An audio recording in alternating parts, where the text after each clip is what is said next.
പ്രിയ സുഹൃത്തുക്കളെ, കഴിഞ്ഞ 10 വർഷം മികച്ച ഭരണം കാഴ്ചവെച്ച ഇടതുപക്ഷ സർക്കാർ ഈ 2026 ഇലക്ഷനിൽ പരാജയപ്പെടുത്തിയത് ആരൊക്കെയാണെന്ന് നമുക്ക് ഒന്ന് നോക്കാം. അതിലൊന്ന് BJP ആണ്. രണ്ടാമത്തത് മുസ്ലിം ലീഗാണ്. അവരുടേതായ പോഷ സംഘടനകൾ. പിന്നെ ന്യൂനപക്ഷം, ക്രിസ്ത്യാനികൾ, മുസ്ലിം, ഇതിനകത്ത് എല്ലാവരെയും നമ്മൾ ഉൾപ്പെടുത്തുന്നില്ല.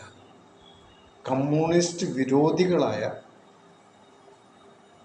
ആൾക്കാരെയാണ് നമ്മൾ ഇവിടെ കാണിക്കാൻ ഉദ്ദേശിക്കുന്നത്.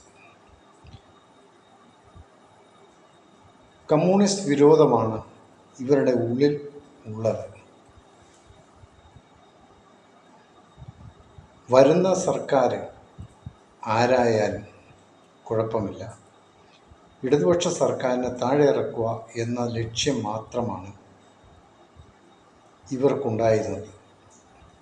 കമ്മ്യൂണിസ്റ്റ് വിരോധം നമ്മുടെ കേരളത്തിൽ ഇത്രമാത്രം മുൻപന്തിയിൽ എല്ലാ കാര്യങ്ങൾക്കും നമ്പർ 1 ആയി നിൽക്കുന്ന നമ്മുടെ കേരളം സൃഷ്ടിച്ചെടുത്തത് ഇടതുപക്ഷ സർക്കാരാണ്. ഈ അത്ഭുതങ്ങളും ഈ വികസനങ്ങളും ഒന്നും കാണാത്ത രീതിയിലാണ് ഇടതുപക്ഷ സർക്കാരിനെതിരെ വിധി എഴുതിയത്. അപ്പോൾ ഇവരുടെ ഉള്ളിൽ കമ്മ്യൂണിസ്റ്റ് വിരോധം മാത്രമാണ് ഉണ്ടായിരുന്നത്. ഇവിടെ വർഗീയ ശക്തികൾ, BJP എന്ന് പറയുന്ന വർഗീയ ശക്തി ഇവിടുത്തെ മുസ്ലിമിനെതിരായി, ഇവിടുത്തെ കമ്മ്യൂണിസ്റ്റുകാർക്കെതിരായി, ഇവിടുത്തെ ക്രിസ്ത്യാനികൾക്കെതിരായി പ്രവർത്തിച്ചുകൊണ്ടിരിക്കുമ്പോൾ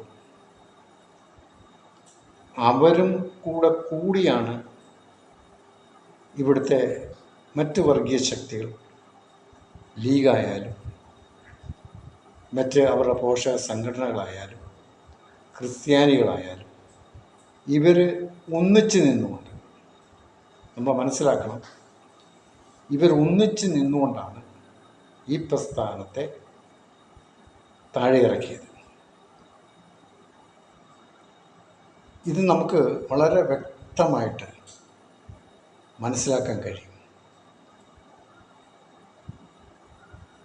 കോൺഗ്രസ് എങ്ങനെയും അധികാരത്തിൽ വരണം, അതായിരുന്നു ഇവരുടെയൊക്കെ ലക്ഷ്യം.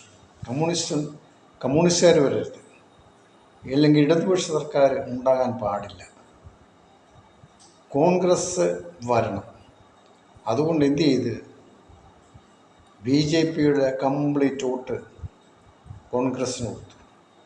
മുസ്ലിം ലീഗ്, അവരുടേതായ പോഷക സംഘടനകൾ, ന്യൂനപക്ഷങ്ങൾ, ക്രിസ്ത്യാനികൾ, ഇവരെല്ലാം ഒന്നിച്ച് നിന്നുകൊണ്ട്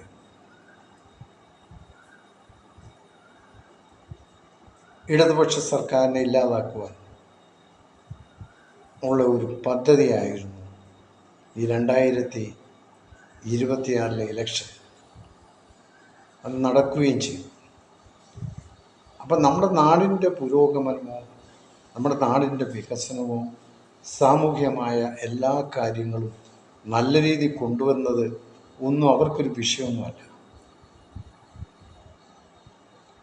അവർക്ക് ഈ പ്രസ്ഥാനത്തെ താഴെ ഇറക്കണം, കമ്മ്യൂണിസ്റ്റ് എന്നൊരു പ്രസ്ഥാനം ഇല്ലാതാക്കണം. ഇതാണ് ഇവരുടെ ലക്ഷ്യം. ഇത് തന്നെയായിരുന്നു.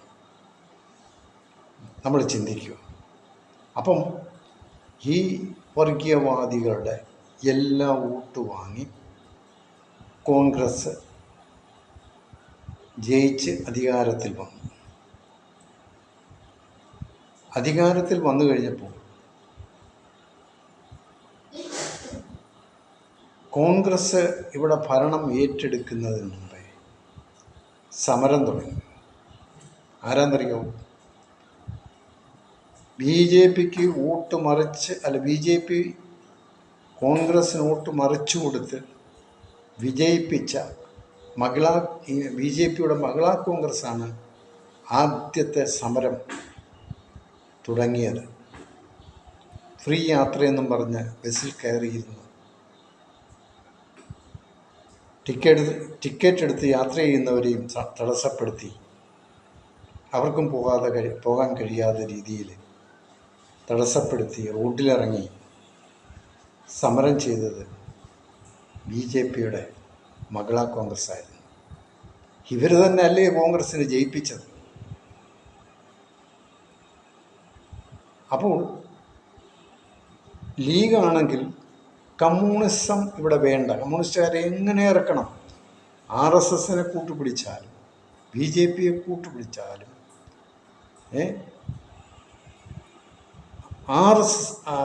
കമ്മ്യൂണിസത്തെ ഇവിടെ ഇല്ലാതാക്കണം. ഇവരുടെ ലക്ഷ്യം അത് മാത്രമായിരുന്നു. ഇപ്പം മുസ്ലിങ്ങളിലും ക്രിസ്ത്യാനികളിലും ഒരു നല്ല ശതമാനം അനുഭാവികൾ ഉണ്ട്. അവർക്കറിയാം കേരളം എങ്ങനെയായി ഈ 10 വർഷം കൊണ്ട് എത്രമാത്രം ഉയർച്ചയിലെത്തി, സാമൂഹികമായി നമ്മൾ ഉന്നതങ്ങളിലെത്തി, പാവപ്പെട്ടവന് ആവശ്യമായതെല്ലാം കൊടുത്തു. ആരോഗ്യ പദ്ധതികൾ, റോഡുകൾ, പാലങ്ങൾ, വീടുകൾ, ലക്ഷക്കണക്കിന് 4 ലക്ഷം പേർക്ക് ഭവന പദ്ധതി, മനോഹരമായ ബിൽഡിങ്ങുകൾ, ഫ്ലാറ്റുകൾ വെച്ച് കൊടുത്തു. ചൂരൽമല ടൗൺഷിപ്പ്, അങ്ങനെ എന്തെല്ലാമാണോ അതെല്ലാം ഇടതുപക്ഷ സർക്കാർ ഇവിടെ ചെയ്തു. എന്നിട്ടും അതൊന്നും ഞങ്ങൾക്ക് വേണ്ട, ഇടതുപക്ഷത്തിൻ്റെ വികസനമൊന്നും. ഞങ്ങൾക്ക് ഇനി വരാൻ പോകുന്ന സർക്കാരിന് മതി. അങ്ങനെയാണ് ഇവർ എന്ത് ചെയ്ത് ഈ വോട്ടുകളെല്ലാം കോൺഗ്രസ്സിന് മറിച്ച് ഇടതുപക്ഷ സർക്കാരിനെ ഇല്ലാതാക്കിയത്. ഇതാണ് ഇവിടെ നടന്നത്. അപ്പോൾ ഇനിയും നമ്മൾ മനസ്സിലാക്കേണ്ട, ഇവിടെ വികസനമല്ല ആവശ്യം. ഇവർക്കൊന്നും വികസനം ഇവിടെ വേണ്ട. കമ്മ്യൂണിസം ഇല്ലാതാകണം, കമ്മ്യൂണിസ്റ്റുകാരെ ഇല്ലാതാക്കണം. ഈ ഒരൊറ്റ ലക്ഷ്യമാണ് ഇവർക്കുണ്ടായിരുന്നത്. ബൈ.